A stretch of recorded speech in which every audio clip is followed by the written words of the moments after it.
Hi everyone, আসসালামু আলাইকুম। গত লেকচারে আমরা ইন্ট্রোডাকশন পার্ট দেখেছি স্যান্ডবক্সের। আজকে আমরা প্র্যাকটিক্যাল এক্সাম্পল দেখব। সো আমরা অ্যালাউ ফর্ম অর্থাৎ একটা অ্যালাউ ফর্ম ডট এইচটিএমএল একটা ফাইল নিয়েছি, যেখানে আমরা একটা হেডিং এলিমেন্ট রাখছি, একটা প্যারাগ্রাফ এলিমেন্ট এবং নিচে একটা আইফ্রেম, এবং আইফ্রেমের ভিতরে অন্য একটা পেজকে আমরা লিঙ্ক করছি। সেই পেজ কি embedded dash form dot HTML. So এখানে দেখতে পাচ্ছেন embedded dash form dot HTML এ কি আছে, মূলত একটা ফর্ম আছে। অর্থাৎ এই পেজে একটা হেডিং এলিমেন্ট আছে, একটা ফর্ম আছে। আমরা ফর্মটাকে চাইলেই সাবমিট করতে পারবো না যতক্ষণ পর্যন্ত না আমরা অ্যালাউ করতেছি স্যান্ডবক্সে। ঠিক আছে, প্র্যাকটিক্যাল এক্সাম্পল নেই। তো চলুন আমি ফাইলটাকে রান করতেছি। রান করলে দেখবো যে আমাদের এই যে আইফ্রেমটার ভিতরে কি আছে, আমাদের একটা ফর্ম আছে। সো আমি যদি এখন ফর্মটা পূরণ করার চেষ্টা করি, দেন যদি আমি সাবমিট বাটনে ক্লিক করি, তাহলে কিন্তু ফর্মটা সাবমিট হবে না। কেন? কারণ হচ্ছে আমরা এখানে স্যান্ডবক্স অর্থাৎ রেস্ট্রিকশন দিয়ে রেখেছি, সকল প্রকার রেস্ট্রিকশন। এখন যদি আমি এখানে অ্যালাউ ফর্মস দিয়ে যদি সেভ করি যদি ব্রাউজারে আসি, এসে যদি এখন আমি ফর্মটা পূরণ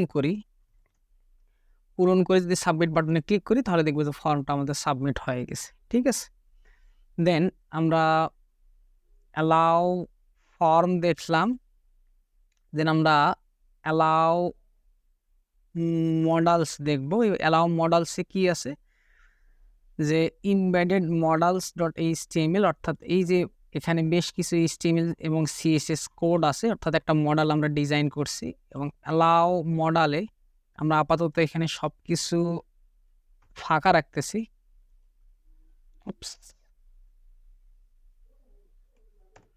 ফাঁকার আগে সেভ করতেছি। সেভ করে যদি কোডটাকে আমি রান করি, তাহলে এখানে একটা মডেল আছে, ওপেন মডেল। ক্লিক করলে কিন্তু মডেলটা ওপেন হচ্ছে না। তো মডেল ওপেন করতে গেলে কি করতে হবে, আমাদের এখানে লিখতে হবে অ্যালাউ মডেলস। যদি সেভ করে যদি ব্রাউজারে আসি, এসে যদি ক্লিক করি, তাহলেও কিন্তু মডেলটা ওপেন হবে না। কেন ওপেন হবে না? কারণ আমাদের মডেলে, ইমবেডেড মডেলে আমাদের জাভা স্ক্রিপ্ট কোড আছে। আমি যদি একটু দেখাই, স্ক্রিপ্ট অর্থাৎ জাভা স্ক্রিপ্ট কোড আছে আমাদের। দ্যাটস আমাদের কি করতে হবে, আমাদের এখানে শুধু মডেল অ্যালাউ করলেও হবে না, অ্যালাউ স্ক্রিপ্টও করে দিতে হবে। অ্যালাউ স্ক্রিপ্ট অর্থাৎ যেহেতু জাভা স্ক্রিপ্ট কোড আছে মডেলে, সো অ্যালাউ স্ক্রিপ্ট করে দিলাম। দিয়ে যদি এখন ব্রাউজারে এসে যদি এখন ক্লিক করি, তাহলে দেখবো যে আমাদের মডেল ওপেন হচ্ছে। ঠিক আছে, দেন আমরা আরেকটা এক্সাম্পল দেখব, সেটা হচ্ছে অ্যালাউ টপ নেভিগেশন। সো আমরা অ্যালাউ টপ নেভিগেশনে কি করছি, আইফ্রেমের ভিতরে allow top navigation content dot HTML এটা রাখছি। অর্থাৎ অ্যালাউ টপ, এখানে কিছুই নাই, একটা লিঙ্ক আছে। এবং সেই লিঙ্কটা কি বলতেছে, এক্সাম্পল ডট এইচটিএমএল, অর্থাৎ একটা অ্যাঙ্কর ট্যাগ আছে, যে অ্যাঙ্কর ট্যাগে কি বলতেছে, ক্লিক মি ম্যান। এবং এই ক্লিক মি ম্যানে যদি ক্লিক করেন, তাহলে আর একটা ফাইল ওপেন হবে, যেটা হচ্ছে এক্সাম্পল ডট এইচটিএমএল। এবং আমাদের অবশ্যই এখানে টার্গেটেড টপটা সেভ করে দিতে হবে, যেহেতু অ্যালাউ টপ নেভিগেশন আমরা করতেছি। টার্গেটে যদি আপনি টপ না দেন, সেক্ষেত্রে কিন্তু কাজ করবে না। এবং এক্সাম্পল ডট এইচটিএমএল কিছুই নেই, হেডিং আর কিছু প্যারাগ্রাফ আছে। ঠিক আছে, আমরা যদি এখন এই ফাইলটাকে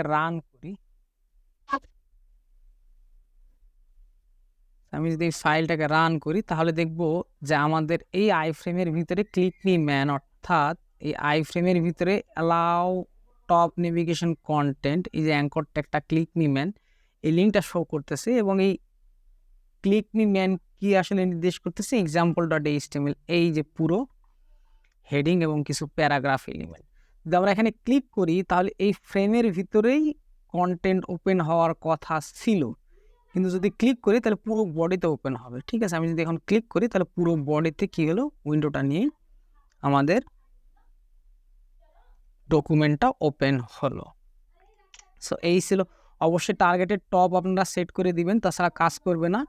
এবং এখানে অ্যালাউ টপ নেভিগেশনটা অ্যালাউ করে দিতে হবে। আমি অ্যালাউ সেম অরিজিনও দিয়ে রাখছি। আমি যদি না দিয়ে রাখি, সেভ করে যদি কোডটাকে আরেকবার রান করি,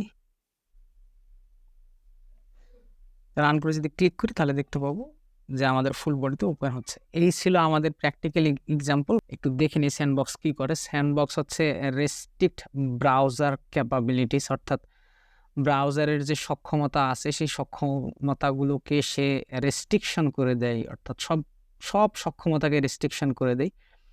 and disable potentially unsecure browser feature, অর্থাৎ ব্রাউজারের যে কিছু আনসিকিউর ফিচার থাকে সেই ফিচারগুলোকেও কিন্তু আমরা ব্লক করে দিতে পারি।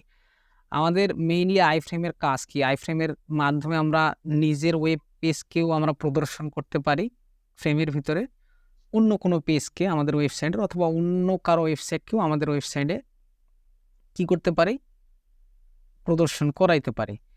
কিন্তু আমি এই যে স্যান্ডবক্সের ভিতরে যে দুটো স্যান্ডবক্সের অ্যালাউয়ের ভিতরে পেমেন্ট দেখতে পাচ্ছেন, ক্যামেরা নান, পেমেন্ট নান, মাইক্রোফোন নান, এবং স্যান্ডবক্সের অ্যালাউ ডাউনলোড, অর্থাৎ এখানে কিন্তু আমাদের ডাউনলোডটা ছিল না। আমি এই দুটো মূলত মেটা যদি দেখাই, এই বাকি যে আমি ইনফরমেশনগুলো আজকে আপনাদের প্রোভাইড করব স্যান্ডবক্স সম্পর্কে, এই প্রোভাইডগুলো মূলত আমি কালেক্ট করছি Meta front end development certificate programme থেকে, যেটা ফেসবুক ইঞ্জিনিয়াররা প্রোভাইড করে থাকে।